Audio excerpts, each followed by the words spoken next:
Okay, welcome to join us at the CGTN live stream, and this is Jessica. China's Xizang Autonomous Region, the beautiful and mysterious roof of the world, is renowned for its magnificent natural scenery, precious natural resources, and unique ethnic customs. A group of envoys, experts, scholars, media representatives, and volunteers recently completed a journey to Nyingchi and Lhasa in Xizang Autonomous Region. And during their visit, they witnessed firsthand the genuine essence of Xizang and gained insights into its economic and social development, ecological conservation, cultural heritage preservation, and the improvement of people's livelihood. So joining me today, I have 4 guests online. Before we hit the topics of today, I would like to ask our audience from abroad, whether in China and also abroad, to do stay tuned with CGTN. And we have our live streams on social media platforms like Facebook, Twitter, YouTube, and also Chinese Weibo, WeChat channels, just to name a few. Leave your comments and tell us what's your understanding of Tibet and what questions do you want to know or stories you want to know about Xizang. Leave your comments and tell us. We'll be more than happy to get back to you during the live stream. Okay, so as I've mentioned, I have 4 guests online, and I should say 5 of us, including me, just to finish our tour, our visit to Xizang. And we would like to have this kind of live stream or discussion on what they have seen and heard, and what are the new understandings they have gained about Xizang, and also the insights they have received about the development of culture, ecological economy, and other aspects in this region. Okay, so I would like to introduce my guests today. There are 4 guests. They are all joining me online, featuring Adham Sad, researcher of the Institute of East Asian Studies of Zhejiang Gongshang University, and Mr. Ming David Cheng, PhD student of the Development of Electronic Engineering of Tsinghua University, and also new media editor of the New Media Center of China Daily, Mr. Nathan Neff Williams, and also our one lady, volunteer and PhD student of Tsinghua University, Ms. Cai Yang. Great, thanks for joining me here. Hey, thank you. Yeah. Thank you. Yeah, we were just back from Xizang Autonomous Region, and so far so good. And I really like to, I should say that I have conversations with all of you guys in Xizang, and that was really a nice tour. So great, thanks for joining me today. And I know that for most of you, that will be your first time to Xizang, and I know for Yang, that would be your second time, right? Yeah. So the questions, okay. The questions would for all of you that I really want to know. For 3 of you, that was the first time, and for Yang, that was the second time. And the first question would be like, what did you think Xizang was like before visiting? And where do you usually get the information about Xizang? And also, what were your expectations for this trip before visiting? Okay, so how about we start with Adham? Yeah, thank you so much. As you said, we just arrived back. For me, it's only maybe 30 minutes I get home because I'm not living in Beijing like all of you. I'm living in Hangzhou. So I when I got the invitation, of course, I was expecting that I'm going to visit a very beautiful place, unique place. As you mentioned in the introduction, it's the roof of the world. You know, the highest maybe place in the world. So yeah, in general, this is my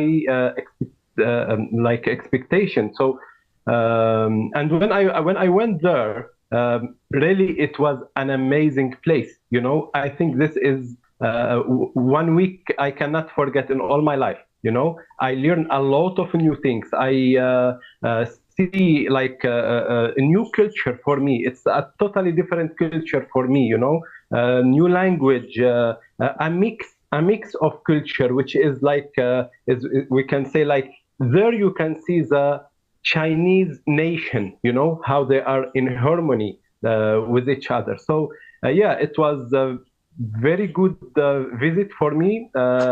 Unforgettable and amazing. Yes, I really like your answers. And the same, that would be 1 week for me that I would never forget as well. Okay, how about David? How Yeah, about David? to be honest, so that's my first time in Xizang, and actually I didn't really expect anything. I want to keep an open mind. But what struck me the most when I arrived in Xizang is the beautiful scenery and the very, very nice people. Of course, at Tsinghua University, I'm kind of lucky to have some friends who are from Xizang, and they kind of always encourage me to go to their hometown and see more from my own eye what's the real Xizang.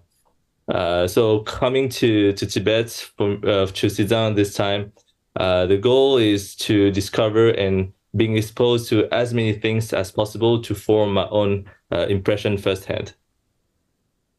Well, exactly. Well, that is the reason why we like start this show is that we don't have so much like before we make comments of a certain place, of a certain civilization or culture. The most important thing is to seeing is believing, right? And also immerse ourselves into the culture and get to know, talk with the locals and get to know about the culture by ourselves. Okay, how about like Nathan? Hi, yeah. So I went into Tibet going with an open mind, and when the opportunity to go to Xizang came about, I just knew that it was something that I had to go and see because it's considered one of the most beautiful places in the world. And I was very excited to be there for a week to learn about the culture, the history, and take in the beautiful scenery. The only thing that did give me a lot of concern was the high altitude. And I did a lot of research on high altitude effects. And I think we all experienced, different symptoms. Even that, like being so high up in the world, the roof of the world, was an incredible experience, and some of the scenes. I think there'll be treasured memories for me for the rest of my life. Hmm. Yes, the high altitude sickness is also something that we won't forget. But luckily, yes, we think all of us experience this as well, and that is less, I should say, less important than the experience that we spend together, and especially for the natural sceneries and interactions with locals and interactions with our group members as well. And also, I know Yi Yang, that was your second time in Xizang. And what do you think is the difference between your first time there and this time? And also, why would you like to be the volunteer and participating in this, I should say, this event or this experiencing tour? Yeah, as you said, it's my second time to be Xizang. The first is 3 years ago.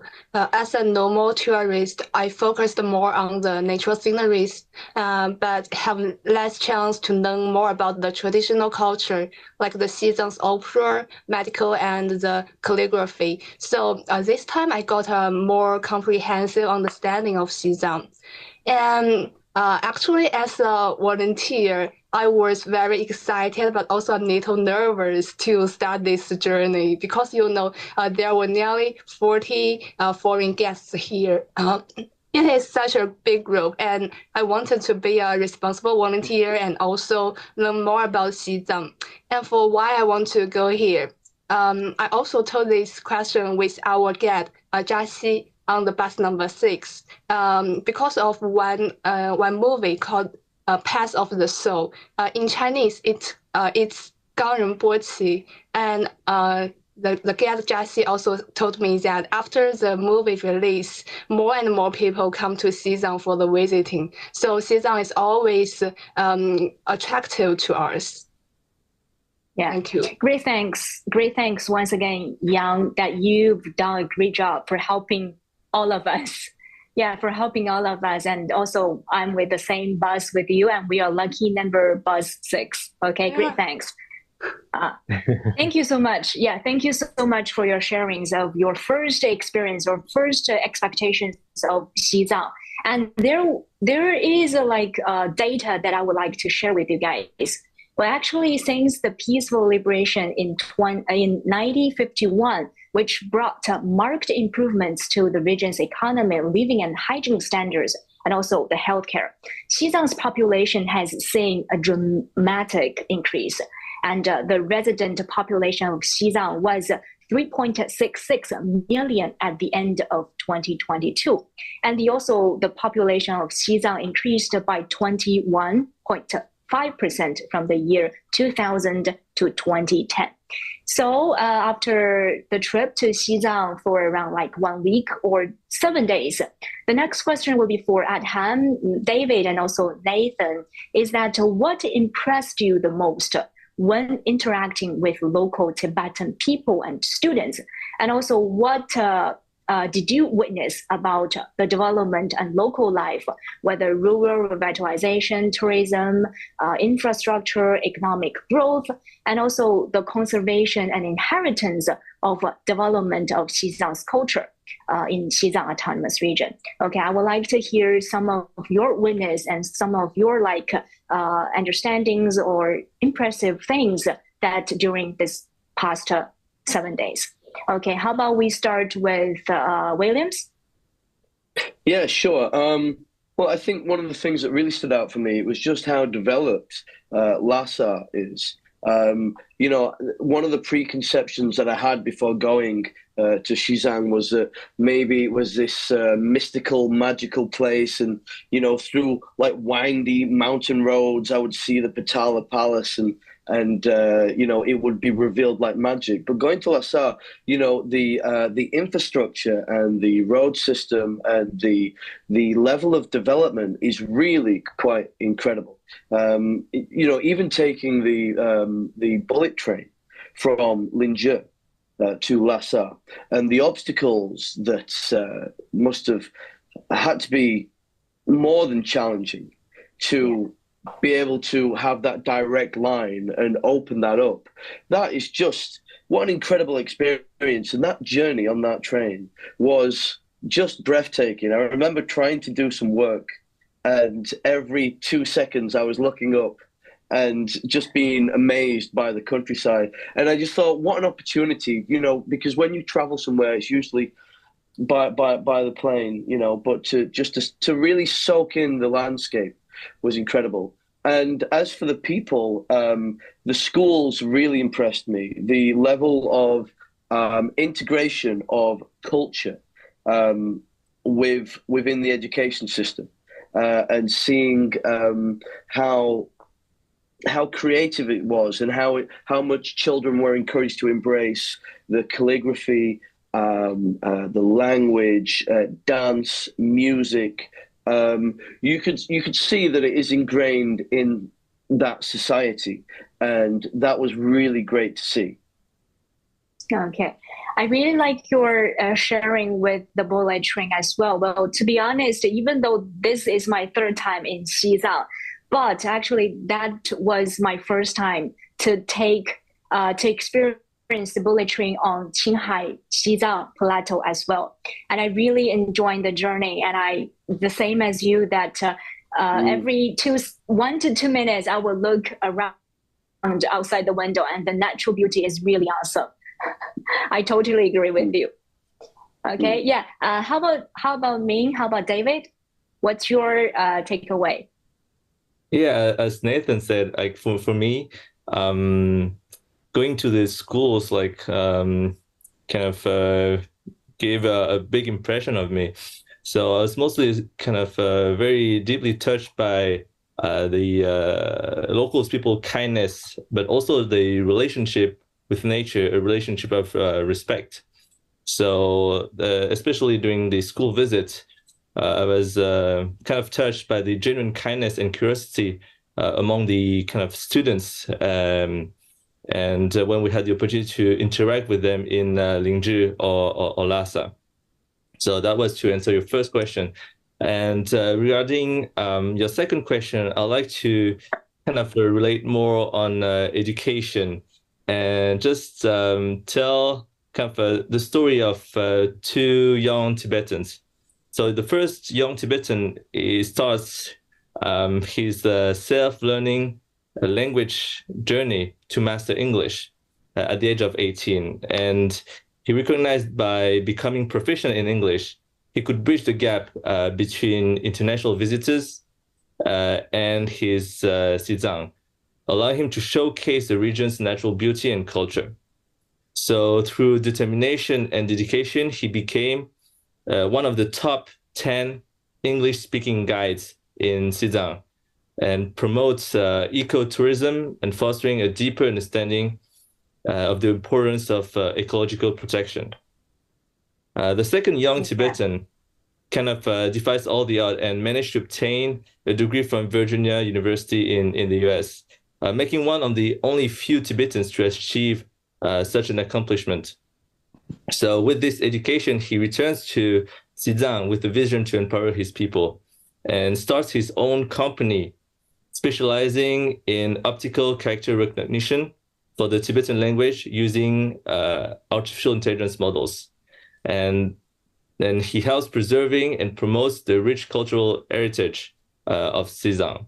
So actually, these two stories are not picked randomly because they are real, and are the life stories of our local guide and the families who accompanied us over the last week. So I think this represents the potential of the young generation in the Xizang Plateau that are empowered through education. I like your stories. I really like both of the stories, and two stories you shared with us. Exactly. I think the first one is that Zhang Xi, the tour guide, or another guy that you've mentioned. Yeah, the same guy.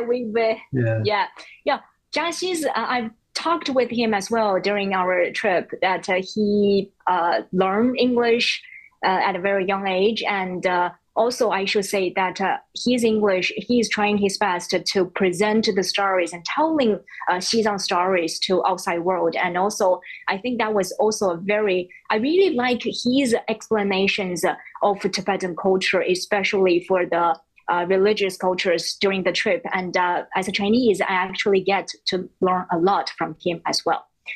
Okay, so as you've mentioned about the Xizang language as well, so I know that I think many of us have noticed that the language for both the standard Chinese and Xizang's language can be seen in public facilities and signboards and advertisements.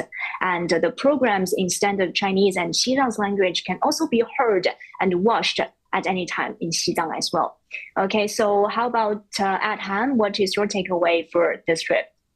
Yeah, let me add, because we live the same experience there. So I know exactly what David said and other friends. So look, if you remember when we went to that high mountain, the highest one, I think it was 5,000 meters near the lake. At that place, there is no oxygen, but there is internet. Yeah. You know, internet, it's like you are here in Hangzhou or in Beijing or any other city, you know. So if you take this example and make reflection on all infrastructure, all necessary daily life things, it's like this, you know. Everything people need to produce to live a good life, it's available in Xizang, and with very good quality. You mentioned the train, they mentioned the schools, the education. For me, also, I have to add something. It's about the culture, you know. People live their culture there. This is amazing, you know. For me, it's only 7 days, but I learned a lot. I got a lot of knowledge. I learned a lot about their language, how the Chinese model, you can see the Chinese model there, you know, the Chinese model, what I mean? I mean, like China, all time, the development model of China invest in the characteristic of each province or each part of China, you know, because each part is different about the other part. So there you can see that mix between for example, in school, Chinese language, Tibetan language. I asked one student about which one is easier for you. He said both. you know. He said both, and he smell, you know, like, because really they speak the two language very well. And also the other part of the culture, for example, the temples, how to say this, the clothes, and the temples, like, I mean, it's very special place. It's a special place not only for China. In China also are for all the world, because, for example, if we speak about their language, the Tibetan language, I think not so many people speak this language around the world. So it's a very important point to save this language. And when we went to the university, I think Lhasa University, the name, we saw how they save this language. They have something like 1,000 years ago, 2,000 years ago, calligraphy, I mean, and other things. So yeah, this is the most things like I have to share. Okay, great. Thanks. Thank you so much for the sharings. I totally, I would like to add something about the infrastructure. As I've mentioned, that this is my first time to experience the bullet train on the plateau era, and also a plateau era. And also, I think I chat with one of local people that is a villager living in Nyingchi, and he traveled very often from Nyingchi city to Lhasa on the same way. But I should say that 2 to 3 years ago, the journey would take around over 1 to 2 days. But now with the bullet train, that journey would just be within 4 hours, 3 hours and 30 to 40 minutes to be specific. Besides the challenging technology implementation, as Nathan have mentioned, but more that would be, I should say, there will be more opportunities for local people, especially those who live at the remote places of Xizang, to have more opportunities to go outside, and also to improve their standard of livelihood, and also education, and also for medical treatment as well. So that is something that I've witnessed that I would like to share with you. And also, because of the journey is like shortly cut, and a lot of tourists are also enjoying their visit to the remote places of Xizang as well. And I also chat with, I should say, two ladies from, I think it's from Gansu province, and they traveled to Xizang for the second time, and they were on the bullet train the same as ours. And they said that the bullet train was really convenient and really comfortable, and they just used their ID card to enter and to enjoy this 3.5 hour travel from Nyingchi to Lhasa. And I think this also provide more opportunities, not just for the locals, but also provide more opportunities for the economic development of the remote area places, and also for the, I should say, the economic development as well. Okay, and also I think many of you mentioned about the ecological, the natural sceneries just outside our bullet train. The next question would be for Ming. I know that you had a speech yesterday, mainly focused on the ecological protection. So can you share your views on ecological protection and the younger generation's work on Qinghai and the Xizang Plateau? Sure. So first of all, I'm not an expert in ecology, but talking with the locals, I'd like to share with you another story. I really like stories. So if you were to imagine a young boy standing in the vast landscape of the Qinghai Xizang Plateau, and with his eyes filled with curiosity and innocence. By his side, his father, a yak farmer, who's contemplating his herd of yaks grazing herbs that only grows above the tree line level, with large mountains in the background topped with snow. Then the young boy tugs at his father's sleeve and asks, Father, why do we kill yaks?" So the boy has always been taught since his very young age, through scriptures, reincarnation, and Buddhist teaching, that you shall not kill. So the father, taken aback by the innocence of his son's questions, ponders for a moment before he forms a response. We call yak nor nai in the Xizang language. Nor means treasure. Na means black.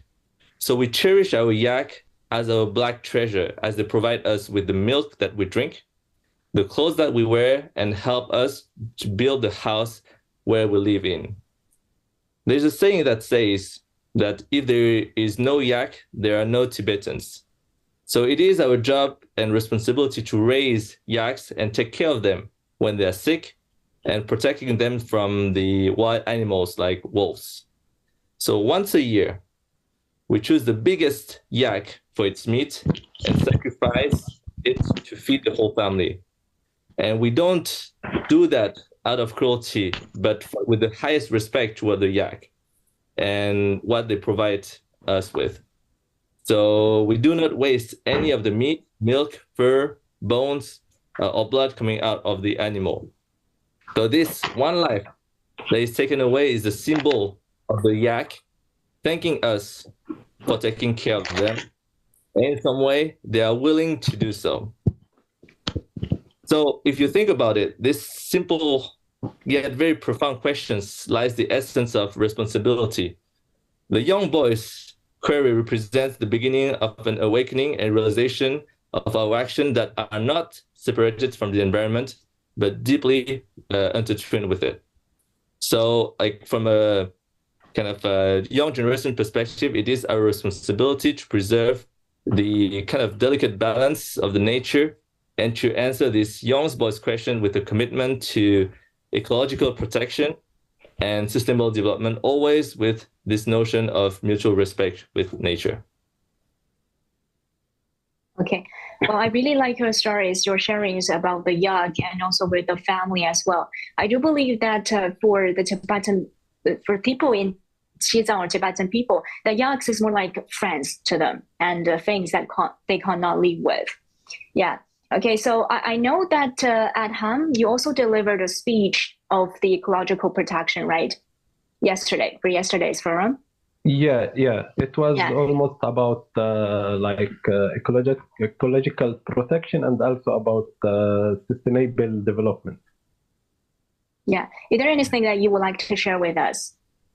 Yeah, actually, for me, like I'm more focused on Generation Z and how this generation in China can help Xizang to continue the development stage and also to save the nature. So for me, because when we visited that place, I give more attention about those points, like how we can, because all time economic development, it can be have a bad impact in the nature, in the environment. So what I was expected before I go there, I saw it in Xizang. For example, when we visit the very small village where there is many small hotels, family hotels. So I asked the family how, for example, you make advertisement from where your customer comes. So most of customers, they come from all around China, not only from Xizang, like Lhasa or other place. And it's very far place. So because that, when I write my paper or my speech, I mixed three things, and all are good for Generation Z, or are in line with the characteristic of Generation Z. The first thing is the tourism. Tourism is a green sector, green economic sector. So this is the first thing. And also because we are speaking about very beautiful place. So all people like to go there, not only Chinese, but also for us. Like when I told my friend, all my friends out of China that I'm going to Tibet, all of them, they said, we hope like we are in your place. So tourism, the nature there, it can attract a lot of people. So tourism is a very good choice. And plus, Generation Z in China like to make tourism. Why? Because China during the last 30 years witnessed a very high rate of economic growth. So, and this reflect in the life of people and also in the GDP per capita. So today the Generation Z has more opportunity to enjoy their life more than other generations. So the second part, it was about the e-commerce, because also Xizang, it's very far place, hard geography, you know, so it's not easy to make trading or other things. So the most easy things, and also there is a lot of traditional products. So maybe other people around China or around the world, they like to buy from there, including me. So e-commerce, it can help in this field. So this what I mentioned yesterday. I think this is the conclusion of my paper yesterday, or my speech. Yeah. Thank you for sharing. Thank you for sharing on the tourism part. Well, also, I know the village that you've mentioned is about Lulang County, right? In Nyingchi city, that the first 2 days we visiting the places. And they're doing really great. Well, usually the trees for local people, they farm or they do the herdings to get their money or to get the incomes. But nowadays the trees are playing a more important role than is for tourism. And also I should say that I've visited some of the homestay, and the place was really comfortable and also with great natural scenery just outside the window. That was snow-capped mountains with beautiful trees and flowers. That was really a nice stay there. And also I chat with some of the owners of the homestay as well. And they've mentioned that their income has increased, I should say, like 3 times or 4 times of comparing for like 5 years ago or 10 years ago. That was a huge income for the whole family. And I was quite jealous of their life there, and with great air quality, with great natural beauty, and also they're living their own life, and also with their culture being heritage as well. So and also I have mentioned about the advertisement, right? And they are like to showing the beauty and showing their way of life to the outside world. And also I should say I have a friend, I interviewed her 3 years ago, and she is an online celebrity on Chinese social media with over 4 million followers on all social media platforms. And I met her this time as well. After 3 years, I first met him at around 2020, and then it is 2023. And I chat with how the life is going on, what has changed the most. And she told me that things are getting better. And nowadays, she's focusing on doing the live streams and presenting and selling the goods, the greens, the vegetables, and also all the like specialties in Xizang region to people in China. And also the income has gained a lot for the whole family. Yeah. So yes, they're really enjoying their lives. And also the lady. I mentioned this point because last summer I visited Xinjiang, you know, Urumqi and other places. And it's the same point, you know, Urumqi and the Xinjiang, it's far place. It's not easy to, you know, go there to buy something. Or so e-commerce, live stream is everywhere, you know, in all small shop you can find people putting their products and make live stream, and they got a lot of followers. And they I know one tell us his story that he gained million of kwai, but how? Like he just when he opened live stream, everything is finished, you know, he sell everything directly in minutes. So yeah, it's amazing opportunity for them. Yeah, exactly. And also the delivery is also very convenient for whether from Xinjiang Uyghur Autonomous Region or from Xizang Autonomous Region to deliver their products to the eastern side. And that is also the topic that I've discussed with the online celebrity. And also, this is one way for us to get to know about Xizang by social media, the short videos, the live streams. And also, there is the perception of Xizang in the Western media can vary from the outlet or the journalist and the content. And also, there are some common themes and perspectives that tend to emerge in Western media's coverage of Xizang. And it is important actually to note that these perspectives are not the representatives of all Western media outlets or individuals. And there is a wider range of opinions and viewpoints within Western media. So the questions will be this. The next question will be for Adham and Nathan. What do you think of the West coverage on Xizang, and what advice do you have for young people who want to contribute to telling stories of Xizang going global in the digital era? So how about Williams go first? Yeah, sure.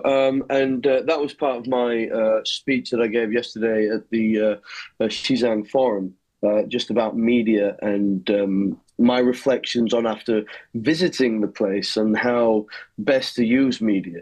And I think in this digital era, the leading the narrative cannot be coming from Western media sources. You know, I think Xizang, with its development now, needs to be bold and needs to be creative and needs to find ways to communicate its story and its path towards the future. I think the key to really great media within China to try and explain it to the West is try and connect policy with people. So infrastructure or a new road being built or a new policy that helps businesses thrive and make it easier to do business, like we've mentioned, like e-commerce and things. At the heart of it, there's always people. You know, and it's finding those stories and explaining to people in the West how life is there. I think that will be the key to successfully portraying Xizang to outside audiences. I think they need to have a lot of heart and they need to just approach it with a lot of enthusiasm. And you see that with a lot of young people. Sorry, we've got a special guest on the show. My cat is on the desk. I'm sorry about that. Say hi. No, it's okay.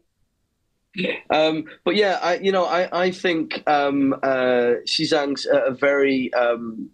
a very interesting period to really promote the entire society there through embracing new media.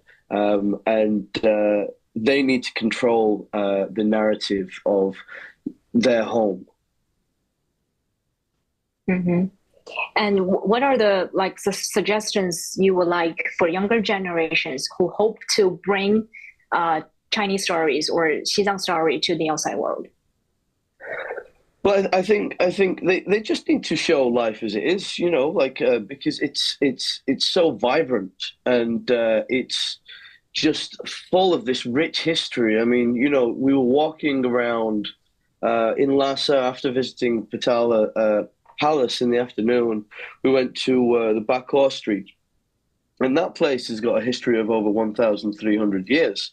And you had people there that were, you know, taking it. Lots of tourism, lots of tourism, lots of young people going there to dress up in ethnic dress and hire photographers and really embrace their heritage and different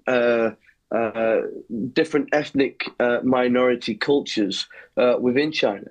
And I think that's a beautiful thing. And young people are more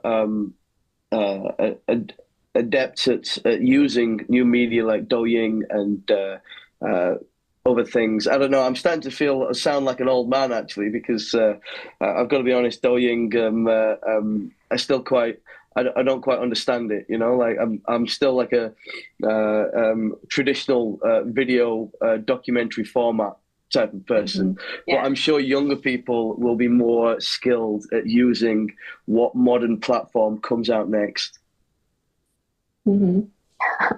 Well, yeah, I like your sharings about what you have seen on Bakpo Street. A lot of younger generations are enjoying their time at the downtown area of Lhasa City, the capital of Xizang Autonomous Region. And also, I tried the local customs as well to get to know more about the culture. And also, yeah, the lady just introduced a lot of traditions on myself, but the apron, the bracelet, and the earrings, and they're so beautiful.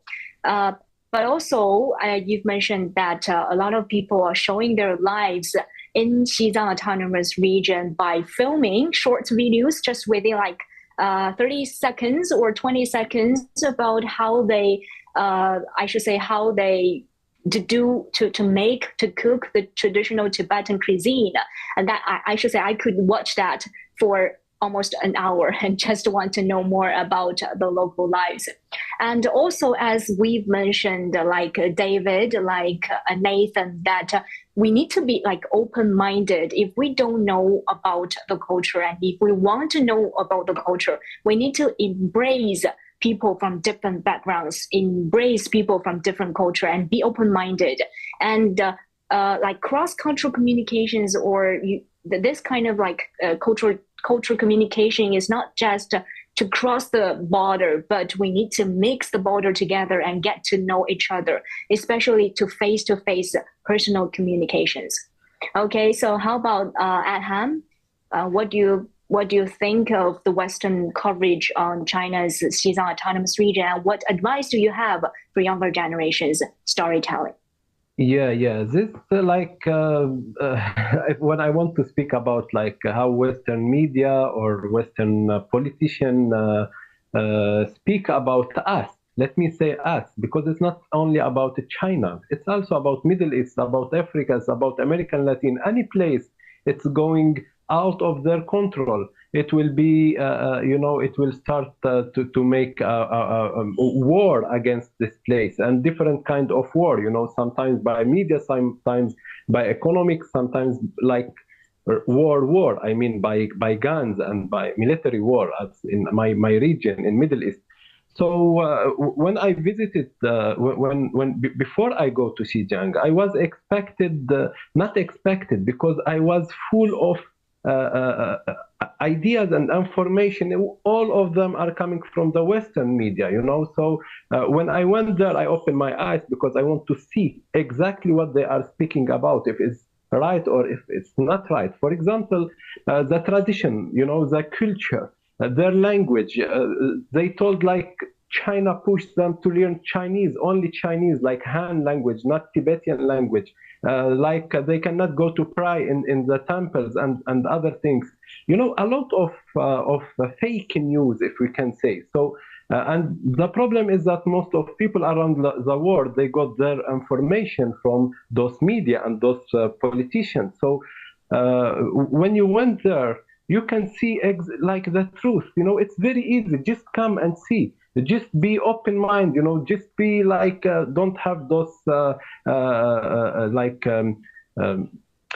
I can give another example very fast. Like during the pandemic, also I was in Wuhan at that time. Also during that time, a lot of fake news, a lot of things like I don't know from where it's come. All what you need. Maybe this for the new generation. All what you need to show your place, to save your future, because those people, those systems, those imperialist powers, everywhere they go, they make war, they destroy. They spread the backwardness. So if you want a good future, if you want a successful future, all what you need is show the truth. You are there. I went there. I went to Tibet, and I saw. I can write thousands of words about what I saw there. So if we need a really peaceful future, just we have to show the truth, because we are working well. Their problem with China, their problem with many other new like development countries, is that they show a new model. This model, it's peaceful model. It's based on peace. It's based on the people lives first and people interest first. So China, it's growing, it's developing very peacefully, and it's their people are growing up also, like the life of people is increasing. We can see this very well here in China. We live here, so they don't want this model to be a model in the other part of the world, you know. They want to, like, because at all times they show things about China which is not correct, just to say, no, don't think China is peaceful, it's kill people here, it's I don't know, want to make war there. Where is this? Please just show one war China did out of, you know, with any other country, you know. So it's like a mirror. When they stand in front of this mirror, they see themselves and they say, oh, you are like this, but this is our only mirror. Yeah, well, every one of us, I should say, is a world citizen, and no one can live or work isolatedly just by ourselves. So I also have my social media accounts on different platforms as well. So if we want to know about the culture, if we want to know about the place, I highly recommend and I highly welcome everyone to visit the place and to get to know about the place. Seeing is believing, as we've talked a lot during the live stream, is that to get to know, to talk with the locals, to get to know, immerse yourself into the culture. This is something that I think is really important. We are presenting the stories as people from the media.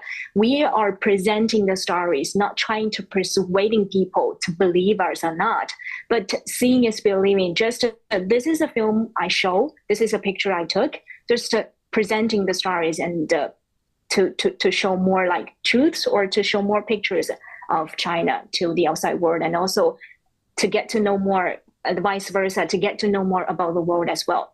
So for Adham, do you have any suggestions for younger generations who would like to present the stories or to tell storytellings to the outside world from China? Yeah, like today there is a lot of opportunities like social media and other platforms. It help us to communicate with the world, you know, to show our life, to show our plans, ideas. Yeah, as I told you before, like just show the truth. You know, we don't need to do more than that because we are living in the reality, and our reality it's a good one. You know, we are not fake. We are not doing something bad for any other nation or any other people. So at the same time, we are working very hard to build our future. So peacefully, of course. So yeah, this is all what I have, like, and of course learn, study and learn more. This is the minimum, of course. Yeah, thank you so much. It's like culture exchanges and to get to know more about communications as well, and also just like our trip to Xizang together with every one of you, that was my great honor to have met you during the trip, and that was I should say I have a lot of great conversations with you on the cultural exchanges, on the Xizang's development, on Xizang's religions and the natural beauty, the food, the cuisine. That was really a great time together with you guys. And I know that you've prepared, every one of you prepared a gift or a souvenir, I should say a gift from Xizang. So I would like each of you to present the story or to present the gift for our audience and tell us the story behind it. Okay, so how about we start with Yang? Yeah, one of our volunteers for this trip. I know you have you also made a lot of friends as well with our guests in the group. So what is the gift you prepared, and also what is the story behind it? Yeah, it's Xizang's bracelet, and it's already on my wrist. And I know that Jessica, you also have one. Yeah, we have the same. Yes.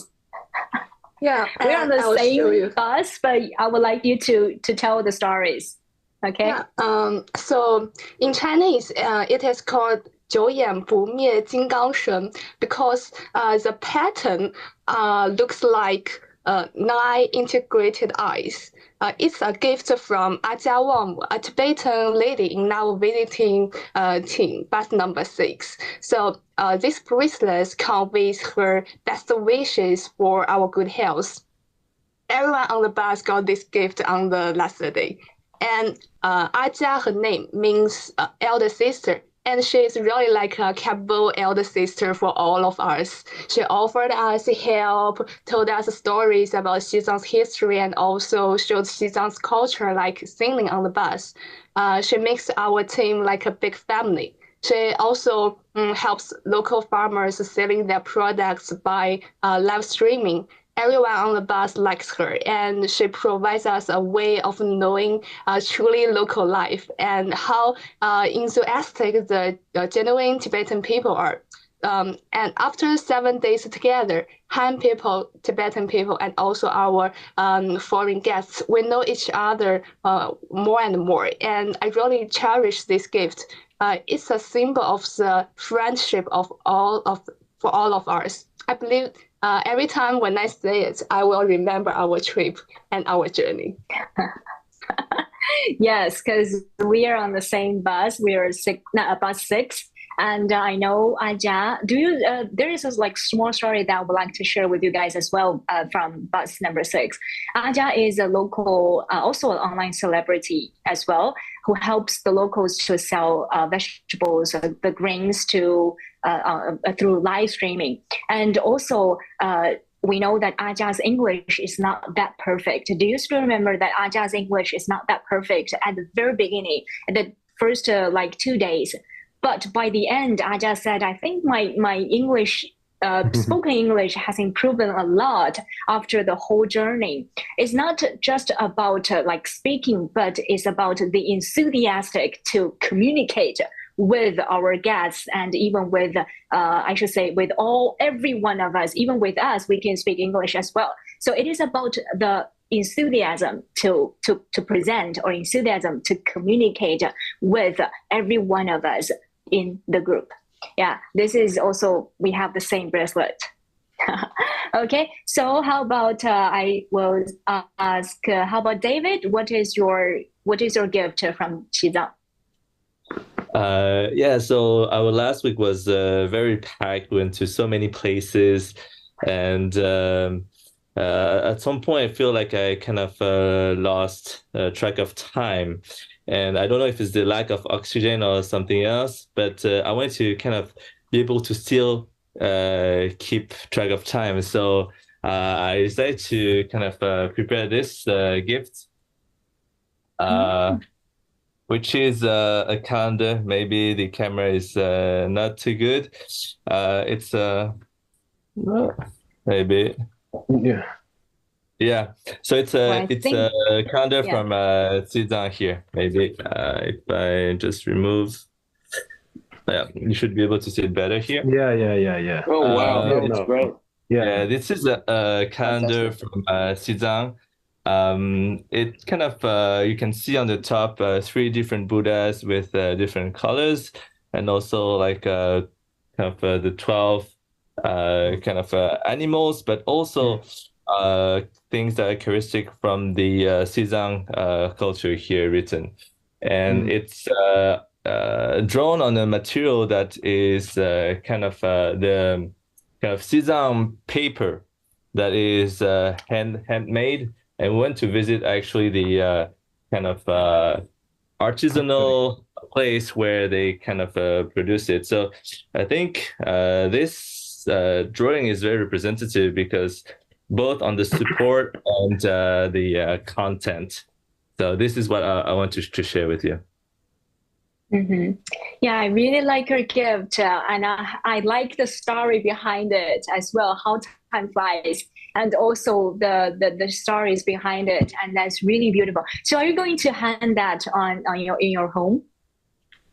So as you say, it's a gift, so I'm probably gonna give it to someone. Okay, I got that. Yes, thank you. Thank you so much for sharing. And also, how about Nathan? What is your gift from Xizang? Yeah, well, so this is a dorji, and it is used in religious ceremonies by monks. And apparently, if you can hold it like this, it's good for meditation, it's good for reflection, and it's meant to symbolize energy.